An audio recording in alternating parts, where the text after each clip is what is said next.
I'm in the middle of a bit of struggle of just accepting where I'm at in my life with my age and my gray hair and my non-botox crinkles in my eyes, and like embracing that and feeling beautiful and sexy in that, with another part of me knowing that it would be so easy to just go back to coloring and hiding everything and really trying to feel young again. Today I'm doing a life update. I haven't done one of these in quite a while, and I have a lot of stuff to update you guys on. And I thought, what perfect timing. It's the spring. I feel like we're moving into this new energy. We're about to have an incredible full eclipse. And here in Arkansas, I'm actually in the path of the eclipse, which is pretty freaking cool. So like there's a lot of stuff moving energetically. And I just thought I want to tell you guys that we're seeing someone new. Over the last several months, you've heard my story about Scott and I were dating someone. Well, we've been dating Steph now for a year, which A, that's super exciting. And B, we were dating a second woman for about 4 months. This was November through the holidays, through New Year's, through January. And then at the end of January, I guess early Feb, we got broken up via text message. And I did 3 separate episodes about it. The first one was why you might need a break in your relationship. Let me pull up the episode number so I can tell you what they are. That was, let's see, go to my episodes. That was episode number 128, Taking Breaks in Open Relationships. And then I came back in episode 130 to talk about why clear boundaries are kind and how we might have fucked up this relationship. And then I came back in episode 134 and talked about how we got dumped via text, how to consciously couple with someone, and maybe, do it a little better next time around, because I don't feel like we were broken up with kindly. Anyway, we have clearly moved on and we are seeing someone new. And what's super exciting is last night was our first three-way together. It was her first threesome ever and her first night with a woman. So between her and I think we both had quite a bit of anxiety, where we were like, are we going to like each other? Is there going to be chemistry? It's so odd because it's so easy as a woman who is naturally, straight or oriented towards men. It's so easy to find flirting, easy to come by. It's easy to find that connection with a man. And it's almost like we're not taught in our society how to flirt with women. It's not the same. I don't know how to describe it, but it's not the same. I have had a few women that have been incredible at flirting and have been great sexters. And one in particular who was just fan-fucking-tastic. And I miss that. And I find when I was in relationship with men, it was really easy for me to get flirty with them and me to get sexy with them. But it's much more difficult for some reason with women. So anyway, we were both a little anxious about how would we connect. And I told Scott yesterday morning, I feel like tonight there's some kind of door in front of us, and we're going to walk through the door, and we're either going to know this is a relationship that the three of us want to pursue, or this is a relationship that's never going to get off the ground because it's not there. She decides she doesn't want to be the woman, or she decides she doesn't want to be the couple, because that's a lot. It's a lot to be with more than one person. So interestingly, I had actually just recorded episode 136, how to have a three-way, and that is last week's episode. By the time you watch this, it will be the episode before last, but I did a newsletter on this morning, and I was saying it's hard to explain what it's like when you have sex with more than one person. For me, it's like Christmas every time. And We ended up having a fantastic night with her.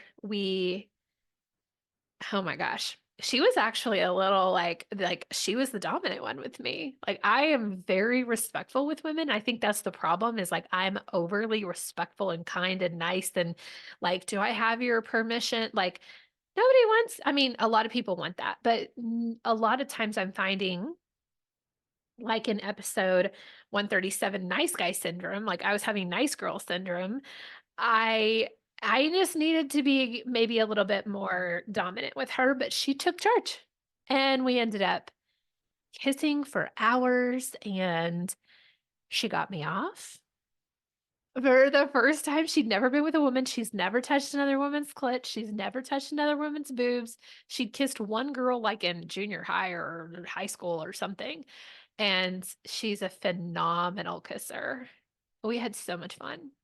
So we're all like wrapped in this sweaty heap afterwards.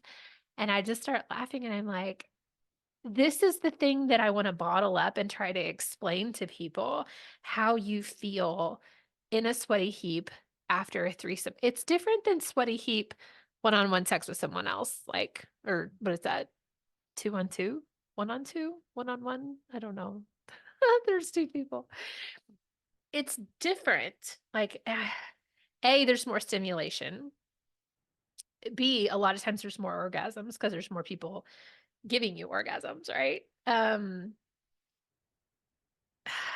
don't know how to explain it. It's delicious for me. Like I love it. I love group sex. I am an exhibitionist, but I'm also a voyeur. So I love to watch Scott with another woman. Like at one point we were on the couch and I had my little dog on the couch with me and he just wanted to be petted. And so I was facing both of them, and Scott has his arms around her. I'm watching him as he's like caressing her and touching her, and slowly his hands make his way down to her breasts. And her and I are drinking bourbon, and she's just slowly like melting into him. And at one point, they start making out in front of me, and I'm like, oh my God, this is so fucking hot. And then to watch them like have sex with each other and penetration, I don't know how to explain what this does to my body, but it gets like extra turned on and extra tingly and extra wet watching him pleasure someone else and watching him be pleasured by someone else while I'm there. So, one of the things I put in my newsletter this morning, I was like, do I get nervous? Fuck yes, I get nervous, but I'm not nervous, jealous. Do I get jealous? Yes, fuck yes, I get jealous. But I only feel the jealousy when I'm not feeling included or when I am feeling unsated. So let me explain this one. And this actually happened this weekend. So, backstory is Scott is about to graduate with an engineering degree, a mechanical engineering degree. I'm so proud of him, and he's worked so hard for it. And he's been working almost every night for months. Like he'll come home or come to bed at 4 or 5 a.m., just absolutely exhausted. And so, I mean, can you blame him? Like, he has not had a lot of extra energy to fuck me. And so, this particular last week, I had a fever for over a week. I was super sick. I think we had sex maybe once or twice, somewhere in between all of that. And we get home and we're gearing up for this weekend. And he's having to put in a bunch of extra hours, but I'm feeling like excited and my body feels good again. And like so we have this conversation. I want to say this was Saturday morning. Yeah. Because last night was Sunday. Whoever's listening to this is like, what day of the week is this? Saturday morning. We had some really great connective time. Let's see. I'm trying to remember my timeline. Was this Saturday, Sunday? Anyway, someday this weekend, him and I were sitting on his sofa in his office and we were just talking. And we used to do this all the time, but life has gotten so busy. And so it's been so incredibly hard for us to have connection. And so we were sitting there and I had brought him I think this is Saturday morning. I had brought him some breakfast. Oh, I got my nails done. This is Saturday. I got him some quiche. We're sitting on the sofa. The quiche was terrible, by the way. Um, but I brought him a coffee, and so we're just kind of drinking our coffee and chatting with each other about everything. Everything under the sun. Like, him and I have a lot of differing opinions, and so it's really fun to, like, spar a little bit and be like, "Well, why do you feel that way?" I'm like, "That's archaic thinking. You realize that, right?" He's like, "No, it's not, blah, blah, blah, blah." So we were having this great spar off, and somehow it led to our excitement about Sunday night and our three-way with a new person, and I said, it really feels good to my nervous system when I walk into our new three-way or a three-way, even if we're with Steph, and I'm overflowing already. I have a really hard time when I'm hangry and needy and I haven't had your cock for days. And I was that way Saturday. I was feeling so much desire and so much need, and he was so depleted and so exhausted. Like, at one point during our little mini vacation where we took the kids to Dallas this last week, we attempted to have sex and he was just so tired. He's like, "I just can't. Like, I'm trying. Like, I want to be super hard for you, but like my body is not working. My mind is turned on." And so he used his fingers and he gave me like 8, 10 orgasms. I don't know. But it's not the same. Like, I don't know how to explain this either for me in my body. When I'm masturbating or he's using his fingers on me or we're using some kind of toy, it's like mm, baby to medium level orgasms where you're like, fuck, this feels so good. But it's not the same as penetrative sex with your person where you're connected emotionally. You might even be crying because you're feeling so connected and so delicious and so desired and so turned on. And like he's fucking your brains out. And you're just like, you have one of those massive orgasms where your whole body goes limp and you can barely move, if not just you're done. Like, you're toast. I have not been able to achieve that solo or that maybe once or twice I have with Scott's hands, but I bring all of me to sex, all of me, my heart, my mind, my body, all of it. And am very sensitive. Like, my body is very sensitive. I get off pretty easily. And so pulling me into that really deep climax where you're just limp and you can't move afterwards, like, I crave that kind of fucking. And I needed that after being sick for a week. The attempt at having sex, which then was fantastic. I'm so glad he gave me those orgasms because it was like, when you're dying of thirst and you get a few drops and you're like, "Oh my God, that's what I needed." Like, oh my God, that's what I needed in that moment. But then it's like it quickly passes. And then that like unsatiated need is still under the surface. The unsatiated need needs a hard, good fucking, or you end up limp. And that's what I needed. So back to the sofa and our coffees that we're having together. I'm telling him, I love when you fuck me so good a day or two before. Scott is also a man that likes to save up when we have three ways. So he needs a good day or two of not having sex with me. So there's this like happy medium of him giving me my last really good banging before he gets a day or two to like kind of hold it in. He was telling me yesterday after she left, he was like, "I edged myself so much today to be ready for tonight." And then I was still exhausted. It was still difficult to perform as much as I wanted to. Um, so I think each man as well, like, has his own, how do I get ready to have either really long sex with my person or sex with multiple people? Like, this is not a 20-minute session. Y'all, this is like hours of sex. And so for him, it's save it up, save my energy, save my chi, save my seed, like save all of that because I'm going to need to go for a few hours kind of thing. I know other men that do other mind fuckery things, but anyway, this whole podcast is not supposed to be about the three-way, but I just wanted to tell you. Life update. We're seeing someone new. We had an amazing night. Scott did fuck my brains out the day before, and I felt so centered and like willing to give. Like that's the position that I like to take, especially when we have a new person, is I'm like, I am here to blow your fucking mind when you're in my bed with me. Like I want you to leave and want to come back. And I can't do that if I'm really hangry and I have to share my man's dick with you.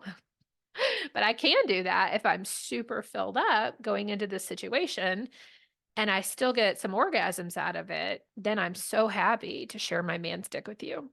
Absolutely. In fact, let me help you. Let me help hold you while he fucks you. Happy to do that. Okay. So we talked about all of this. Fantastic. Again, if I just want to make a plug, if you're curious about how to have a three-way, listen to episode 136. How to have a three-way. It's fantastic. It really is. I know I created it, but I'll walk you through how to ask, how to advertise that you're looking for a three-way, where to go. I walk you through what to do, how to set it up, how to get ready, how to make sure that you're connecting with your partner and partners during the three-way and you're communicating, like, how's it going? How are you feeling? Do you need more? Last night, several times, I said, what do you need? What does your pussy need? Tell me what you need. And then at the end, I walk you through how to ask for another one. Because who wants to have a mind-blowing night and then never have another mind-blowing night? Like, you realize you can ask to have this frequently, right? Put it on the schedule. Okay. My next subject today. I want to talk about smut books. Do I have any with me? No, I don't have any with me. Okay. Nope. I was looking underneath my computer because I have a couple books stacked up. I went to a conference. It's called the Smut Lovers Conference. Steph and I went last year together. I think it was in the summer. And the lady that leads the Smut Lover Conference, her name is Nikki Rome. And she gives you like this huge swag bag when you go to this conference. And the conference is for smut authors.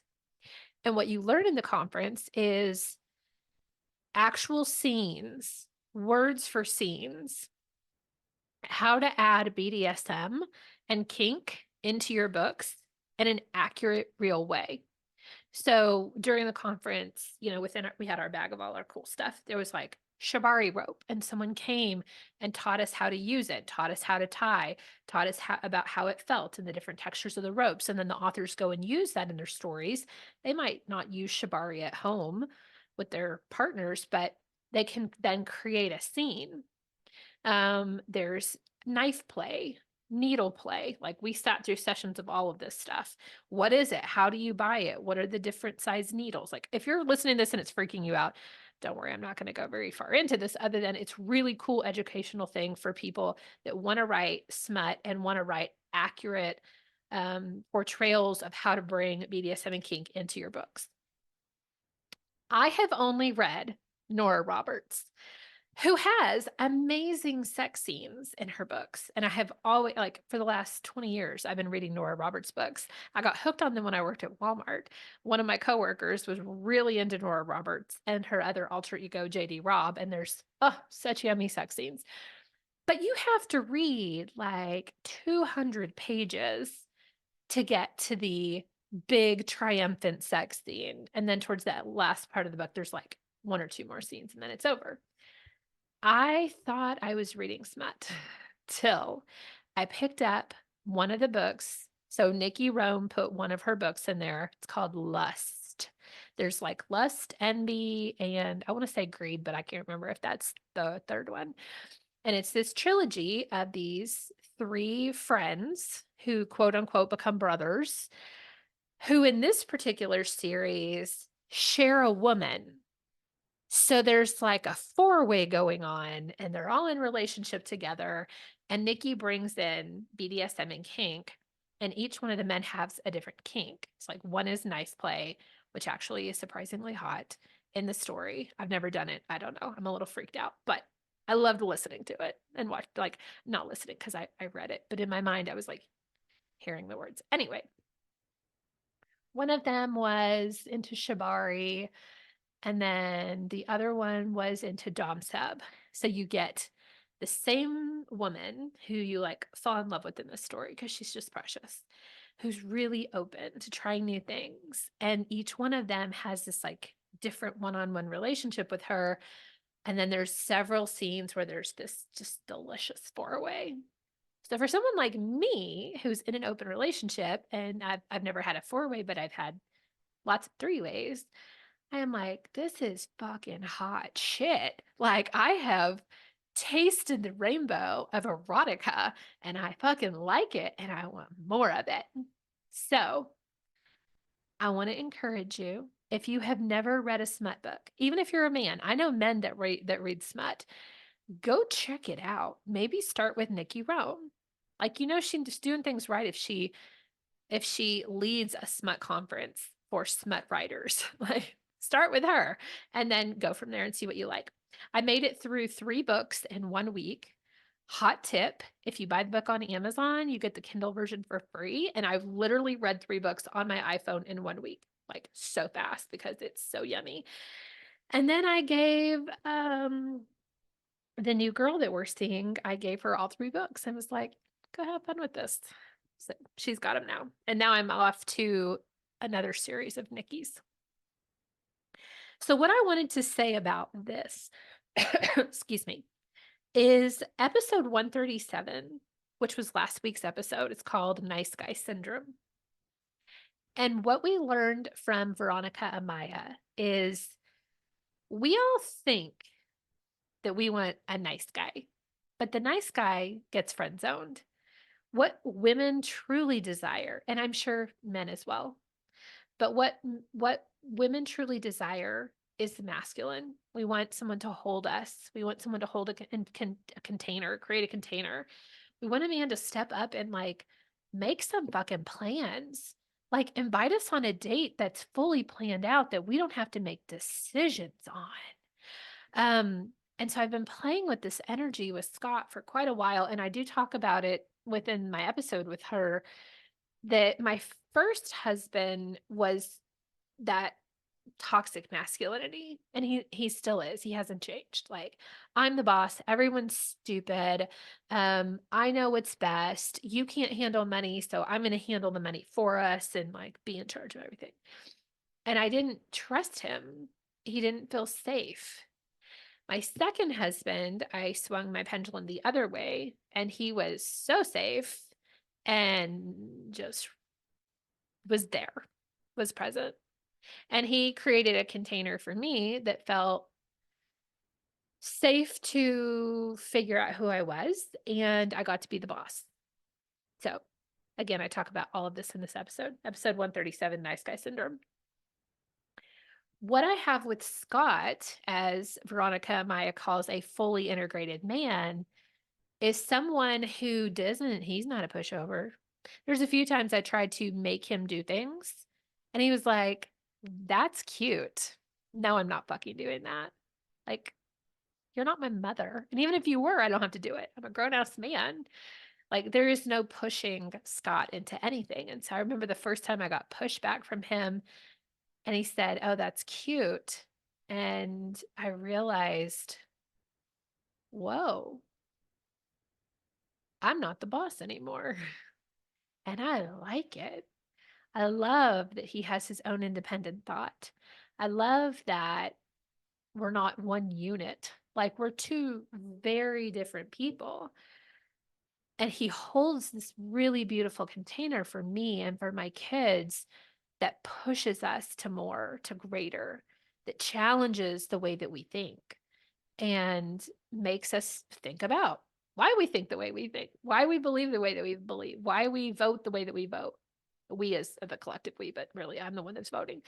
And I realized that there's different phases within our life that we need the safety. We need the pushover. We need the guy that's just going to sit there because that feels really fucking safe. And we need that because we've had abuse, we've had trauma. And then there's a point where you're like, I'm going to spread my wings. I'm ready to fly and I'm ready for the confrontation again. But I want it to be done out of love. I want to be challenged out of love. And because someone wants me to be better. And so I have this fully integrated man. So the reason I'm telling you about this is I realized as I'm reading these smut books, and again, I know this is a book, but it makes my panties wet when the lead character is dominant. When he says, I made us dinner plans. I'm going to come pick you up at 7. Be ready. Fuck yeah. You tell me to be ready. I'll be ready for you. Like, all I have to do is put some sexy clothes on and take a shower and smell delicious for you. I'm going to put some extra time and thought into what I wear and how I show up for you because I don't have to make the plans and figure out where we're going to eat. Make sure it fits into everybody's, food likings and whatever. Like, there's something so yummy about a man that can make decisions, a man that doesn't roll over. And so go check out episode 137, Nice Guy Syndrome. If this sounds yummy to you, might also make your panties wet too. All right. Other things I wanted to talk about. Scott's graduating soon, so I feel like I'm excited and that our lives are going to make another change. Had this big change last year leading up to August because I knew this was going to be Scott's hardest semester. I knew he was going to spend a ton of time at school. And this is our 3rd year together. And the first 2 years were really hard for me during this second semester of school because he's so focused on finishing and graduating, making good grades and all of that. And it was really difficult on my nervous system. Well, not only that, but last August, my kids went back to school for the first time since COVID started. We kept them home during COVID. And then the 3rd year, the boys were like, we love playing PS5. Can we just stay home another year? We don't want to have to wear masks at school. We don't have to worry about potentially having to do that again. Like, we just want to hang out in our underwear and play PS5. I was like, sure. So I got so used to, in 3 years, all my men being home with me. And my kids would come down at lunch and we would make food together. Like, we'd make these elaborate HelloFresh meals, or they'd cook lunch for me if I was on conference calls and then they'd bring it to me. It was wonderful. I loved it. So I had this like big jolting, wow, my life is going to change in August. This was this past August. Right now it is March, if you're listening to an old episode. March 2024. And I realized, because I'm so busy with my own life and my own business and this podcast and the recordings, and I didn't even really notice that they were gone. Like, then I had to go pick kids up from school, which I'm going to have to do in just a few minutes, but my life wasn't incredibly different. And I realized that the people in my life felt so full and had so much to share now because they had left. So I feel like we're about to enter into this new phase again of Scott going to work full time. And what will that look like? And what kind of fun conversations are we going to have when he comes home and he's like, oh, I worked on this nuclear reactor today, or like I'm designing this drone for Walmart, or like whatever. I'm so excited about it. So that's a big thing happening in my life update episode here. My oldest has been driving. So he got his permit in January and he takes the driving test in June. He's so cute. He was like, Mom, can you get on Amazon and order, those little magnets that say student driver? I want you to have one on your car. I think people will be nicer to me. And so I ordered a 3-pack. So his dad has one. I have one. We have an extra for his new car that he'll get, not new, but like new to him car. So moms and dads that are in the same space as me or a little bit before me, man, I am in it with this, like, feeling my children becoming so much more independent, realizing I only have a few more years with my oldest. He's having all these conversations with me, like, where do I want to go to college? And do I want to move to Japan? And oh, such a fun time in my life. And so I guess this last thing that's just life update stuff is for a lot of you, you've been with me in my journey of growing my hair out gray. So if you're watching on Spotify or YouTube, you can tell I've got a good, I don't know, 3-4 inches now of gray. And we've been working it through my hair. I still have a lot of dark underneath, but I struggle. Like, part of the time, I'm like, I'm fucking rocking this shit. Like, it's sexy. I like it. I can embrace this. And then the other part, I'm like, I feel old. I've also stopped doing Botox. And so I'm like, I have wrinkles. I have gray hair. Holy fuck, I'm 40. And there's this small part of me that feels like, wow, I've lived 40 years on this planet. I have learned some things. I have been through some experiences. I deserve to have my gray hair and my wrinkles if I want to. And this weekend, I ended up getting my nails done. Like, I haven't done them in a year, but I got some dip put back on, and I was like, I all of a sudden feel so much more feminine. So there's this part of me that's like, what if I color my hair back dark? Am I going to feel and look 20 again? I don't know. But I'm in the middle of a bit of struggle of just accepting where I'm at in my life with my age and my gray hair and my non-Botoxed crinkles in my eyes, and like embracing that and feeling beautiful and sexy in that, with another part of me knowing that it would be so easy to just go back to coloring and hiding everything and really trying to feel young again. So the last thing that actually I have two more little things. I have been working on a passion project. I talked about this on one other life update episode and I haven't released it, but I've been working on a passion project called No Longer Plastic. It is a one-seasoned podcast that I don't think will go past a season, but I wanted to do a little series with people that I could interview that were fully showing up authentically in their lives. It's this cross between, I have a retail podcast as well. I don't know if you guys know that, but it's called Bricks and Clicks Podcast.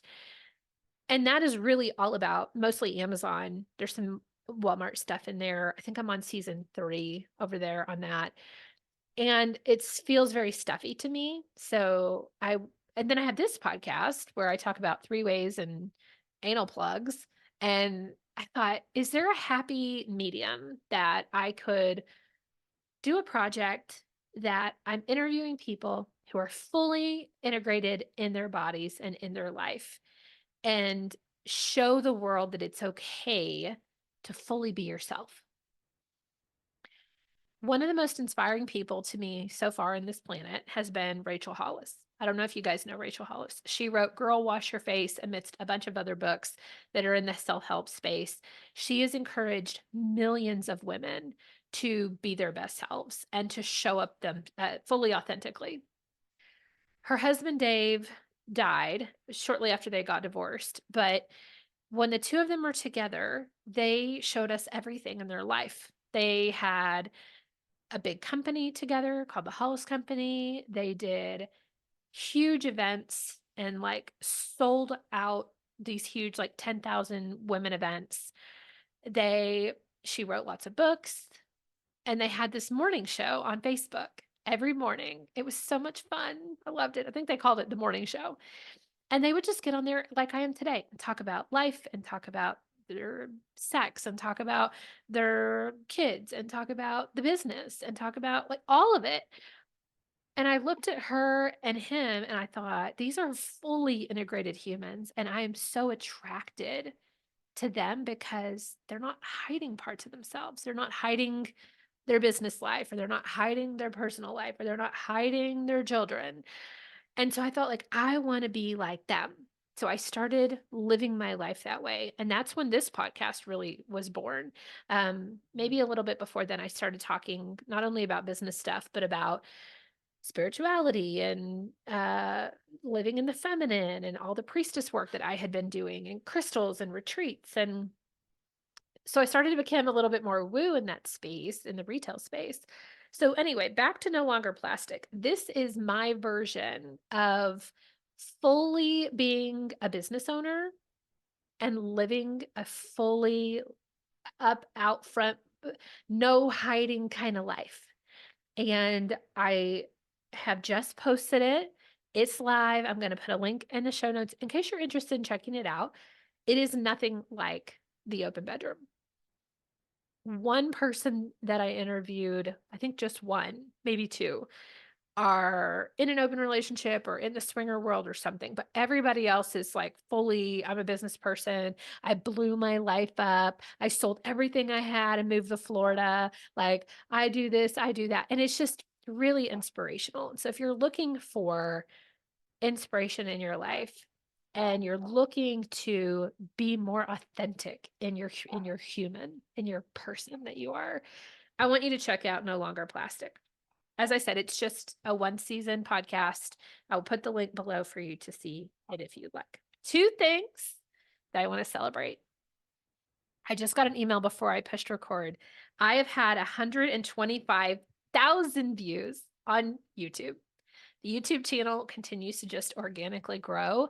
I love YouTube because my older episodes are really still trending. So lots on butt plugs. I don't know what's going on with YouTube, but they like the butt plugs. So lots of great yummy stuff. I'll put a link below as well if you're curious about my YouTube channel. If you are listening on like Apple Podcasts, I don't know if you know, everything is video. You're just listening to this by choice, but everything that I create is video. So lots of yummy video podcasts over on YouTube, as well as you can also watch on Spotify. And then one thing I didn't announce was we hit the 10,000 downloads on podcast platforms a few months ago.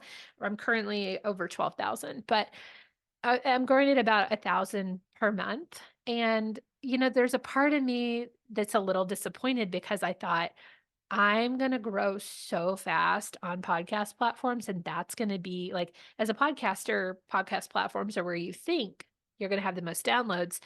What's been true for me is I scaled pretty quickly on TikTok until I got shadow banned. So if you happen to find me on TikTok, I get like 25 views per video. It's so sad, where I had thousands. So I'm shadow banned on TikTok, but whatever.